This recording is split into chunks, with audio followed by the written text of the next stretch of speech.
We move on to lesson 19 on stative verbs and adjectives, as well as interrogative sentences. There is a certain category of verb that denotes a state of being rather than an action.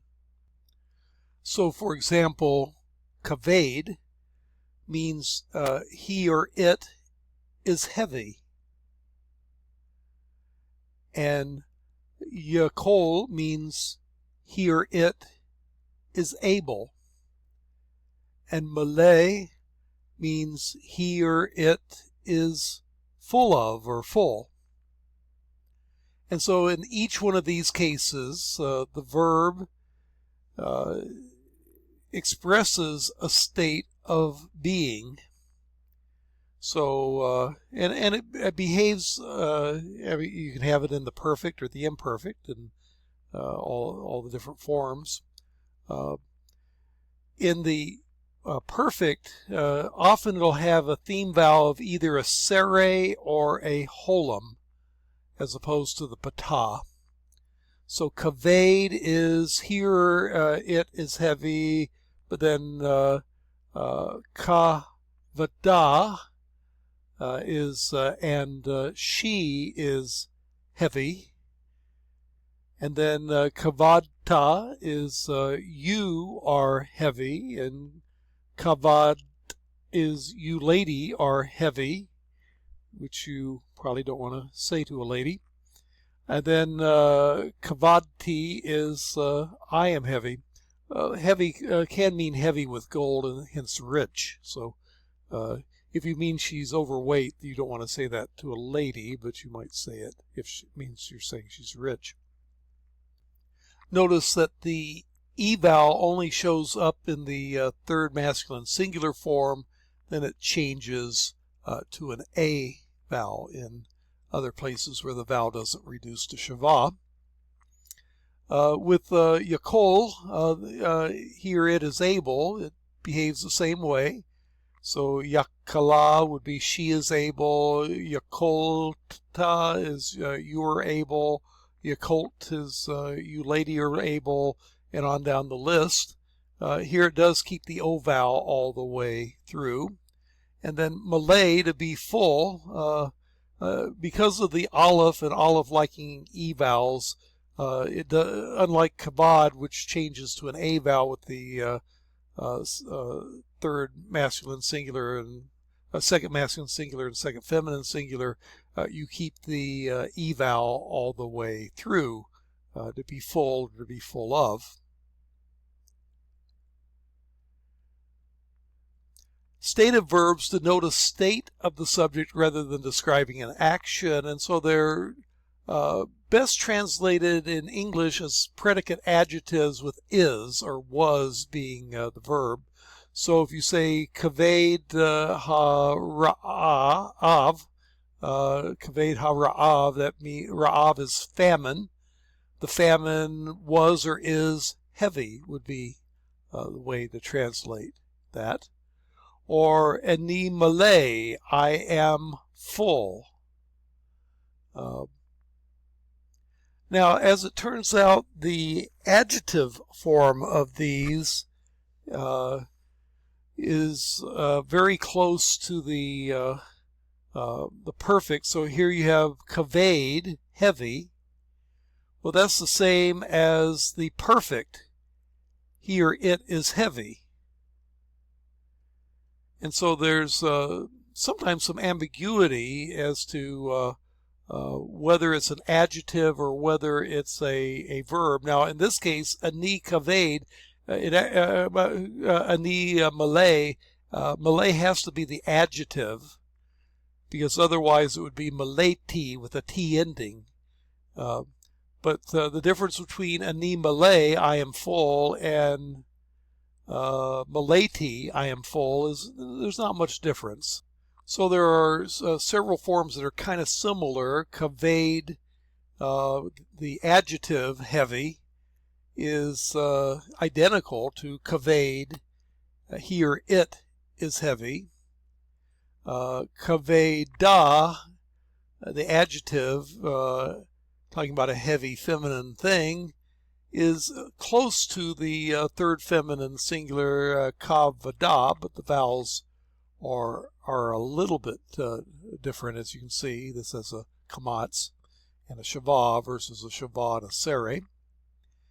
And then the plural forms, kavadu, that looks like the verb in the perfect, whereas the adjective in the plural have the hirik yod mem masculine plural or holam vav tav feminine plural endings. So this means you can say the same thing in more than one way. You can use the adjective to say that the prophets are or were old. Zakenim ha-nevi'im, old are the prophets. Or you could use the verb in the perfect, zakanu ha-nevi'im. Same thing, you might say that the stone is heavy. Stone, by the way, is feminine, so you have to have a feminine adjective. So, kaveda ha-evan, heavy is the stone is heavy. But then you could also use a verb in the perfect, kavada ha-evan. Now, notice that with this form, the Masoretes have interpreted it. That is, they have either looked at it and said, feels like this ought to be an adjective and vocalized it as an adjective, or it feels like this should be a verb in the perfect and they vocalized it as a verb in the perfect. Before the Masoretes added the dots and dashes, the vowel points, it was the reader had to make up his mind as to which reading was contextually more appropriate. Stative verbs can also occur in the imperfect. Stative verbs in the imperfect, more often than not, will have an a theme vowel. So for, like katav, it would be yik tov with a holam, but with kaved, it becomes yik vad with an a vowel, theme vowel, all the way through. Now, a form like yik vad can be translated variously. It could mean he will be heavy or it will be heavy, but it could be he may be heavy, he should be heavy, he could be heavy, he used to be heavy. I mean, same sort of options that you have with the imperfect. Let me move on to interrogative questions. An interrogative is a question. And so how do you introduce questions? Well, one way that you can introduce questions is with the pronoun who. Remember, who is he is she, and me is who.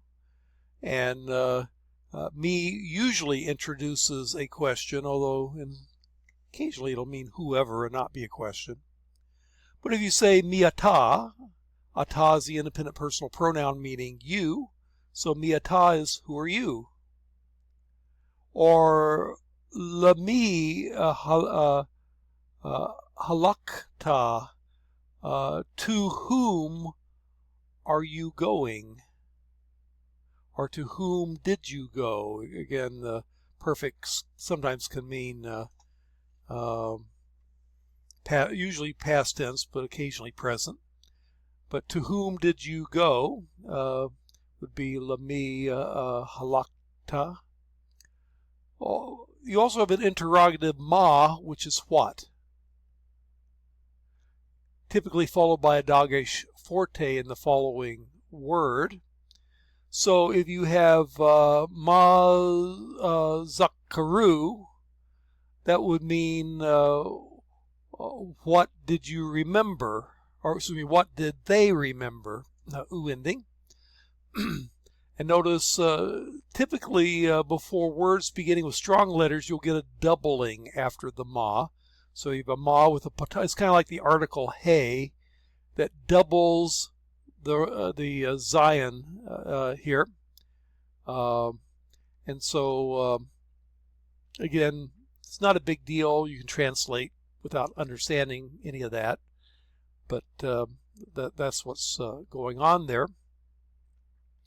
On the other hand, if you're in front of a guttural that cannot be doubled, or a resh, sometimes you'll get compensatory lengthening, so it'll go from ma with a patah to ma with a kamats.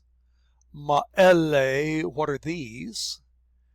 Or if you have a chet with a kamats under it, or an ayin with a kamats under it, it'll go to sagol, at least in many of the cases. So may asa is what have you done, and the may is a little bit tricky because you wouldn't have expected that form. And then if it doesn't have a kamats, you could get virtual doubling with the chet and compensatory lengthening with the ayin. And before words beginning with a hey, it'll have a patah kamats or a sagol. And so again, it kind of varies from word to word. So the rules are complex, and you don't really need to know them. But do know that ma means what, and that there's variant spellings. It can either ma with a patah, ma with a kamats, or meh with a sagol, and it all means the same thing. Another interrogative form is apho, which means where, or lama, which means why. So you can introduce a sentence with apho or lama, where or why. And then you can also introduce an interrogative with the interrogative hey. It's a hey with a hataf patah would be the dictionary form of it. But if you put that in front of a sentence, well, that makes the whole sentence a question. You know, we put a question mark at the end of words. They put an interrogative indication at the beginning. And so here you have halo shamar et ha-Torah. And lo is not, shamar is keep. He did not keep et ha-Torah, the law. But then when you put the ha in front of it, it turns it into a question. Did he not keep the law? We often do that with tone of voice, but they, at least, and they could do it with tone of voice too. You don't, sometimes it appears that Hebrew sentences are in fact questions, and they don't have the interrogative hey. And it must have been tone of voice that would have indicated to the listener that it should be understood as a question. But here the interrogative hey marks it. Now sometimes it shows up as a hataf patah, sometimes it'll show up as a patah in front of gutturals, and sometimes it'll show up with a sagol. If it's in front of kamats or kamats hatuf, it may show up as a hey with a sagol under it, but they're all interrogative heys. Well, we will look at the vocabulary and introduce the exercises and do a little drilling on the next video.